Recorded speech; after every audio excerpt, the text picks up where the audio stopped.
You know, one of the most underestimated things when it comes to success isn't talent or opportunity or even discipline.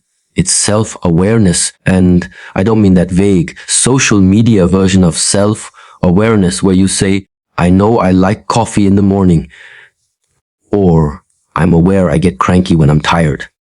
I'm talking about the deep, sometimes uncomfortable kind of awareness that makes you stop in your tracks and really see yourself. It's the moment you realize you're repeating the same patterns, having the same arguments, hitting the same roadblocks, not because the world is conspiring against you, but because you've been carrying the same mindset, the same habits into every situation. Self-awareness is like turning on the lights in a messy room you've been stumbling through in the dark.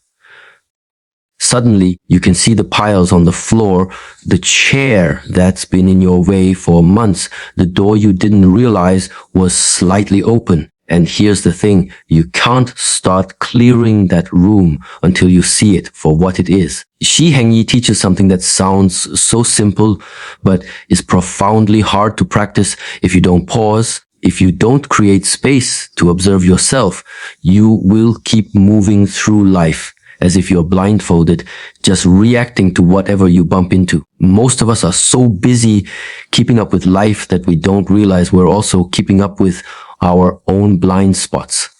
We get into arguments and think, they just don't understand me, instead of asking, why do I always react this way? We miss opportunities and say, ooh, it wasn't the right time, instead of wondering, did my fear keep me from saying yes? Self-awareness requires a kind of stillness that feels almost unnatural in our noisy, fast-moving world. But that stillness is where you start to notice the subtle patterns, the way your shoulders tense in certain meetings, the way you start scrolling your phone when a hard task is in front of you, the way you change your tone when you feel judged. And let's be honest, it's not always fun to see those things. Sometimes you'll uncover parts of yourself you wish you could unsee. Maybe you realize you've been more defensive than you thought, or you're quick to dismiss other people's ideas, or you've been putting off a dream, not because you lack time or resources, but because you're afraid you might fail. That's the part of self-awareness most people avoid. It's not all inspiring epiphanies and life-affirming realizations. Sometimes it's awkward, sometimes it's humbling, sometimes it's downright uncomfortable. But discomfort is not the enemy here, it's the teacher. In Shaolin practice, the body learns discipline through repetition, through noticing small adjustments, through paying attention to the exact moment your form slips. The mind is the same. It learns through noticing the instant you fall back into an old reaction and choosing something different. And that choice is only possible when you're aware enough to see it happening in real time. So how do you build it? Start small. You don't have to move to a monastery or meditate for an hour every day to begin. You could take 5 minutes at night and ask yourself 2 questions. Where today was I at my best? And where did I drift away from that? And don't just answer them in your head, write them down. Something happens when your thoughts leave your mind and hit the page. They become more real, harder to ignore. Over time, you'll start to notice patterns. Maybe you're at your best when you take time in the morning to plan, and at your worst when you skip lunch. Maybe certain people consistently bring out a defensive side of you. This is your map, and like any map, it's not there to shame you. It's there to help you navigate. The beautiful thing about real self-awareness is that it gives you choices you didn't even realize you had. When you can name your pattern, you can change it. If you know you tend to avoid speaking up, you can set an intention before that meeting to contribute one idea. If you see that you procrastinate when you're overwhelmed, you can break your task into one tiny step and start there.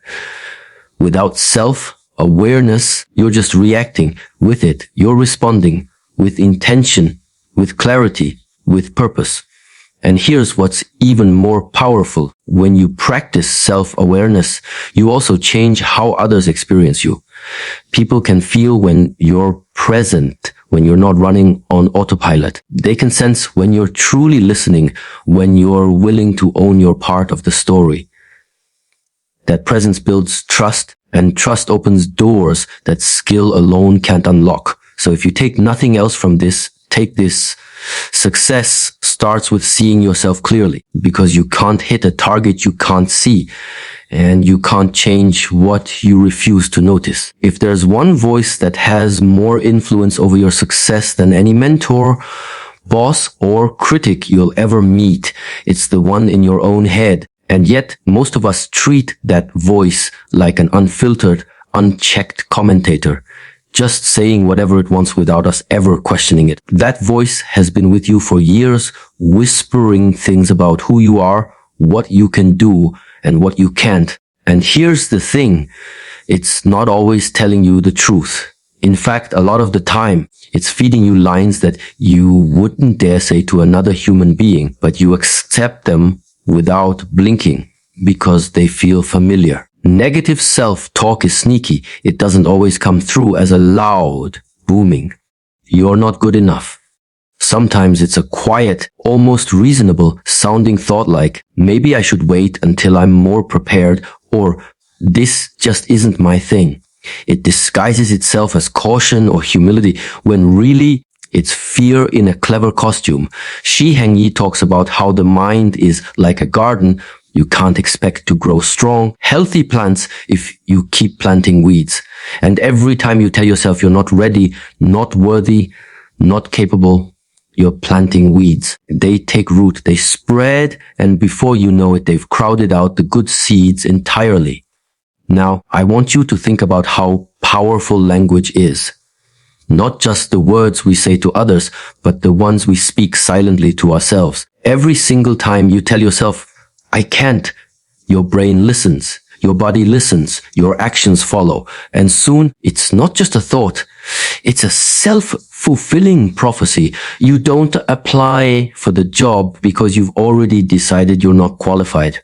You don't speak up in the meeting because you've convinced yourself you'll say something wrong. You don't even start the project because you've already predicted the ending. And here's the dangerous part. The more you listen to that voice without challenging it, the more convincing it becomes. It starts collecting evidence to prove itself right. That one time you messed up, proof. That one time someone didn't call you back, proof. It conveniently ignores every win, every time you push through, every moment you showed up with courage. The negative voice is selective like that. So how do you change it? First, you have to notice it. And that means slowing down enough to actually hear what you're telling yourself. A lot of us move so fast that our thoughts just run in the background, shaping how we feel and act without us ever realizing it. Pay attention to the moments when your energy dips or your confidence shrinks. There's usually a thought hiding underneath. It might be, "I'm going to fail," or "They won't take me seriously." Catch it. Name it. That's the first step to disarming it. Once you've caught it, here's where the work begins. You can't just erase a thought. Your brain needs something to replace it with. So instead of, "I can't," you start with, "I'm learning to." Instead of, "I always mess this up," you try, "I'm figuring out how to do this better." Now I know what you might be thinking. This sounds like fluffy positive thinking. But this isn't about pretending everything's perfect. It's about shifting your internal language so it's not working against you before you even take the first step. It's about giving yourself a fighting chance. Think of it like training a muscle. The first time you catch a negative thought and reframe it, it might feel awkward or forced. That's normal. But the more you do it, the easier it becomes. And slowly the tone of that inner voice changes. It stops being a heckler in the cheap seats and starts being a coach in your corner. Not a perfect, overly cheerful coach, but one that's honest and still rooting for you.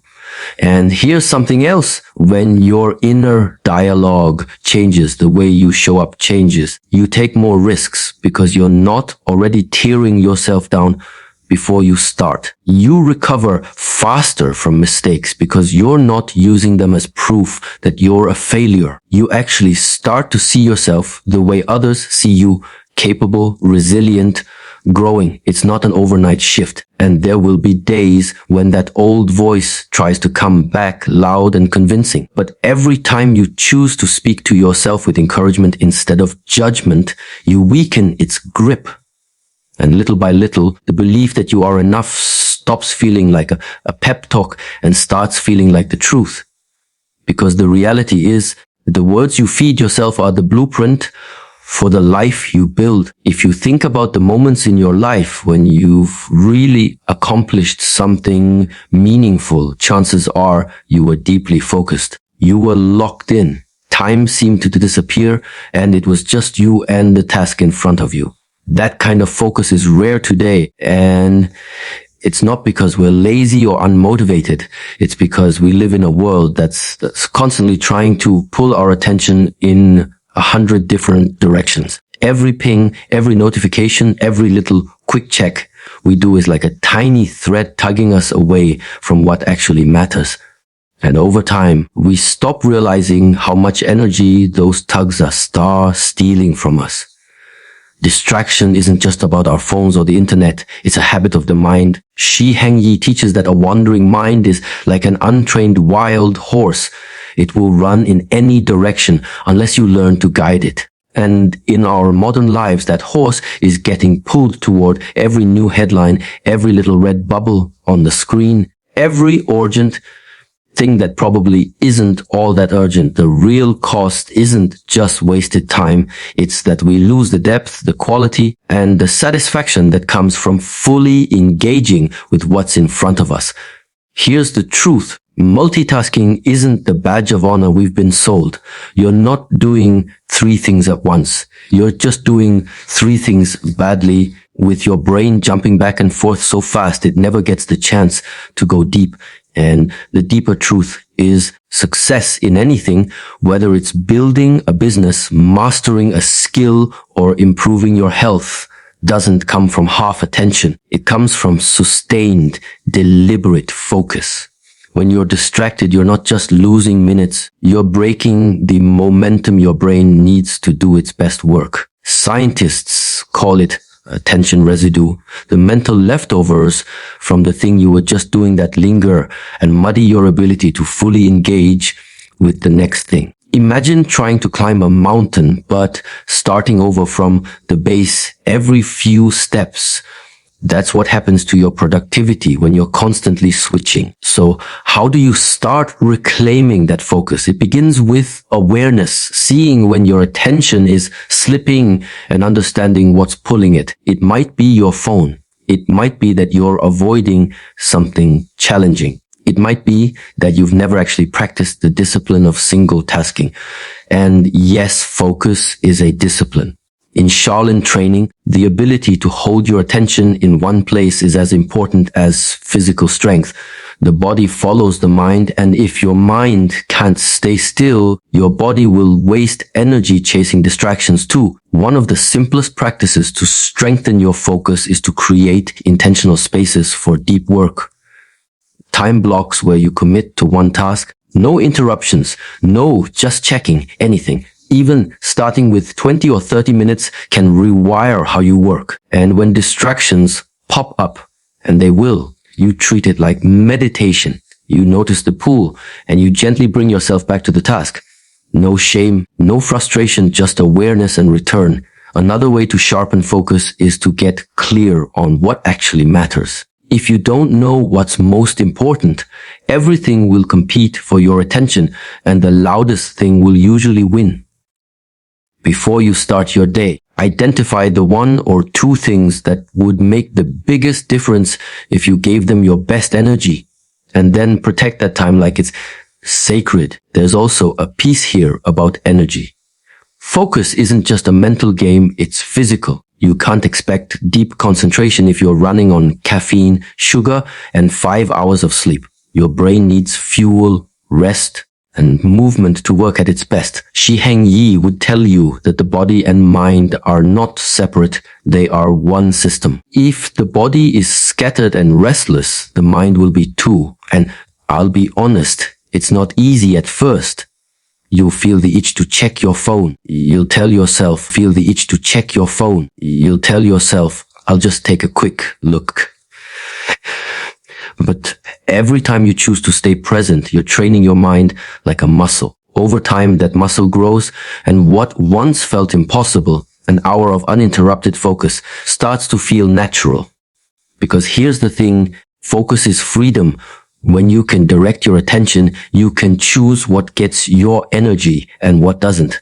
You can go deeper, produce better work, and actually enjoy the process instead of constantly feeling behind. The world will always offer you distractions. The question is whether you'll take the bait or stay with what matters most. One of the most dangerous habits that can quietly sabotage your success is the unwillingness to step into discomfort. We don't always call it that. Of course, we give it friendlier names. Waiting for the right time. Getting more prepared, making sure the conditions are perfect. But underneath all those polished excuses, what we're really saying is, I don't want to feel the sting of being uncomfortable. And that's human. We are wired to seek comfort because comfort feels safe. But if comfort becomes your home, growth will never move in. Shi Heng Yi talks about how in Shaolin training, progress is not measured by how easy something feels, but by how well you adapt when it's hard. The body is pushed beyond what it thought was possible. The mind is asked to stay steady when everything in it is screaming to stop. That's not because discomfort is a punishment. It's because discomfort is the doorway. On the other side of it is strength, skill, and confidence you didn't have before. But you can't skip the doorway. In our everyday lives, we've built entire systems to avoid that doorway. We choose the tasks we already know how to do instead of the ones that stretch us. We stay in jobs, relationships, and routines that don't fulfill us because the unknown feels scarier than dissatisfaction. We scroll, we binge, we fill our days with business that makes us feel productive, but never really pushes us forward. And in doing so, we trade our long-term growth for short-term comfort. Here's the truth. Discomfort is the price of admission for anything worth having. You can't become a better leader without the discomfort of making tough calls. You can't get in better shape without the discomfort of pushing your body beyond its usual limits. You can't build resilience without walking through challenges that test you. And yet, the moment we feel that heat, we tend to step back instead of forward. Think about the last time you were on the edge of doing something that mattered to you. Maybe it was speaking up in a meeting, launching an idea, or having a conversation you'd been avoiding. That pit in your stomach, that shaky breath, that was the signal you were standing at the doorway. And in that moment, you had a choice, turn back to safety or step forward into possibility. Every time you choose the second option, you teach yourself that you can handle more than you thought. The irony is, the more you avoid discomfort, the more power it has over you. It grows into a wall in your mind that looks bigger and scarier than it really is. But when you face it, when you take that small, shaky step, you realize the wall wasn't solid at all. It was paper, it was your fear, and fear loses its weight when you walk through it. Now, I'm not saying you need to run headfirst into chaos or chase pain for the sake of it. This isn't about recklessness. It's about building the muscle of leaning into the right kind of discomfort, the kind that comes with learning, stretching, and doing things you haven't done before. That muscle doesn't grow in comfort zones. It grows in the moments when you'd rather retreat, but instead you stay. One way to practice this is to intentionally put yourself in situations that challenge you in small ways. Speak up when you'd normally stay quiet. Try a new skill and be okay with being bad at it for a while. Ask for feedback even when you're afraid of what you'll hear. These little moments of discomfort add up, and they prepare you for the bigger ones. And here's the gift that discomfort gives you. It doesn't just make you better at the thing you're doing. It changes how you see yourself. You start to trust yourself more. You stop being ruled by the question, what if I fail? And start living in the question, what might happen if I try? You begin to see that fear is not a stop sign. It's a signal you're moving towards something meaningful. We can spend our lives building walls to protect ourselves from discomfort, or we can use that same energy to build the courage to walk through it. One leads to safety but stagnation. The other leads to uncertainty but growth. And the life you want is always on the other side of that choice. There's a quiet, invisible habit that robs more people of their success than almost anything else. And it's one most of us don't even recognize while it's happening. It's the habit of surrounding ourselves with the wrong influences. Not bad people necessarily, but people who limit our vision, who normalize mediocrity, who subtly encourage us to stay exactly where we are because it makes them more comfortable. It's not always obvious because influence isn't usually a dramatic push. It's a slow, constant drip that shapes how we think, what we believe is possible, and what we're willing to reach for. Shi Heng Yi often says that the people you spend the most time with are like the climate you live in. You don't notice the air you're breathing after a while, but it's still affecting you every single moment. If the climate is polluted with negativity, gossip, or low standards, that becomes your normal. You stop noticing that your own mindset has shifted to match it. And just like a plant can't thrive in toxic soil, your ambition can't thrive in an environment that doesn't nourish it. The truth is, we tend to mirror the people around us, even when we think we're immune to it. We pick up their habits, their language, their level of effort. If you're surrounded by people who quit when things get tough, you'll be tempted to do the same. If you're surrounded by people who make excuses for why they're not pursuing their dreams, those excuses start to sound reasonable. That's the danger. You begin to accept a smaller version of yourself because that's what's modeled for you every day. Now, this isn't about cutting people out of your life in some dramatic, cold way. It's about becoming deeply intentional about who you give the most access to your energy and attention. You can still love people without letting them shape your mindset. You can still be kind without absorbing their limitations as your own. It's about knowing the difference between being loyal to others and being loyal to your own growth. And here's something we often forget. Positive influence works the same way.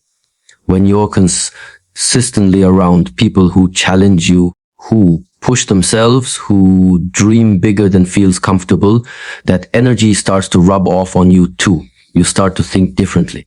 You start to believe more is possible. Your standards rise not because someone lectured you, but because you're immersed in an environment where excellence is the norm. That's why one of the most powerful things you can do for your success is to consciously build your circle. Seek out people who inspire you, who have already walked the path you're trying to walk. Learn from them, not just through their words, but through their actions, their habits, and their way of thinking. Sometimes just being in their presence shifts what you believe you're capable of. It's also important to remember that influence isn't limited to the people physically around you. The books you read, the podcasts you listen to, the videos you watch, all of it is shaping your internal world. If your mental diet is filled with junk content, drama, and distraction, you're feeding your mind things that will weaken it. But if you choose to consume ideas, stories, and lessons that elevate you, you're strengthening the mindset you need for success. This is why I often tell people to do an influence audit. Take a hard look at where your time and attention are going. Who are you talking to the most? What are you consuming the most? And then ask yourself, is this pushing me toward the person I want to be or pulling me back to the person I'm trying to outgrow? The answer to that question can be uncomfortable, but it's also clarifying. The more intentional you are about your influences, the more control you have over your trajectory. You don't have to wait for the perfect mentor or the ideal peer group to fall into your lap. You can start creating that environment right now. You can choose to spend more time with the people who energize you and less with the ones who drain you. You can choose to replace 1 hour of mindless scrolling with 1 hour of content that feeds your ambition. And over time, those choices compound. Just like the wrong influences can slowly shrink your vision, the right influences can slowly expand it until you're living a life that once felt impossible. That's the power of proximity. It shapes not just what you do, but who you become. The people you surround yourself with are either a ceiling or a springboard. Choose the springboard. One of the most subtle yet destructive habits that can block your success is the constant need for external validation. It sneaks in quietly, often disguised as wanting feedback, wanting support, or just wanting to make sure we're on the right track. But at its core, it's about outsourcing our sense of worth to someone else's opinion. And the more we rely on that approval, the less we trust our own voice. Shi Heng Yi teaches that true mastery begins when you stop performing for the applause and start moving in alignment with your own inner compass. In Shaolin practice, there is no crowd cheering you on. The training is repetitive, grueling, and often unseen by anyone else. You don't keep going because someone claps. You keep going because you know why it matters. That's a lesson most of us need, because when our sense of accomplishment depends on how others respond, we become trapped in their expectations. Think about it. How many decisions have you delayed or abandoned because you weren't sure how they would be received? How many times have you posted something, shared an idea, or taken a step forward, only to let the number of likes, comments, or approvals determine whether it was good enough? We live in a culture that makes validation so immediate, so measurable, that it's easy to forget it's not the real metric of success. The danger of chasing validation is that it shifts your focus from growth to performance. You start choosing the safer path, the one that will get you approval, instead of the bolder path that might lead to deeper fulfillment. You might hold back your truest ideas because they could be misunderstood. You might avoid taking risks because failure would be visible. And without realizing it, you start living a version of your life that fits other people's comfort zones instead of your own vision. Breaking this habit doesn't mean you ignore feedback entirely. Feedback is valuable when it's used to refine, not define. The shift happens when you stop asking, will they like this? And start asking, does this align with what I believe is right? It's about making decisions from a place of self-trust, even when that decision won't get instant applause. One powerful way to practice this is to create something without sharing it right away. Write the chapter, record the video, build the idea, then sit with it, not to wait for someone else's opinion, but to listen for your own. Ask yourself how it feels, what it represents, and whether it moves you closer to your goals. This quiet space builds a kind of internal strength that no amount of likes or praise can replace. We also need to recognize that not all validation is genuine. Sometimes people will cheer for you because what you're doing benefits them, not because it's truly in your best interest. Other times they'll withhold encouragement because your growth reminds them of their own fears. If you build your life on that shaky ground, you'll always be adjusting to someone else's shifting moods and motives. Shi Heng Yi often reminds students that the loudest voice is not always the truest one. In other words, popularity doesn't equal wisdom. Some of the greatest moments of growth in your life will be met with silence, skepticism, or even criticism, but those are often the very moments that shape you most. If you let the lack of validation convince you you're on the wrong path, you'll abandon journeys that were meant to change you. There's also a deeper layer to this.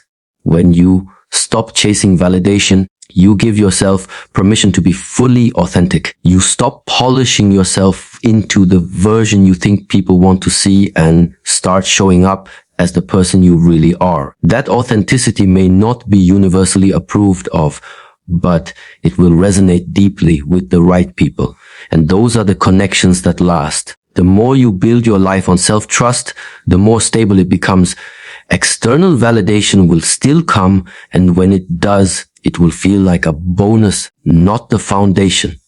The applause will be sweet, but it won't be the reason you keep going. You'll keep going because you believe in the path you're on. The habit of seeking constant validation may feel like a form of connection, but in truth, it's a form of control because you're letting someone else decide when you're allowed to feel proud, when you're allowed to move forward, and when you're allowed to believe in yourself. Letting go of that is not easy, but it's the only way to reclaim your freedom. You cannot build a life you love if you're constantly asking for permission to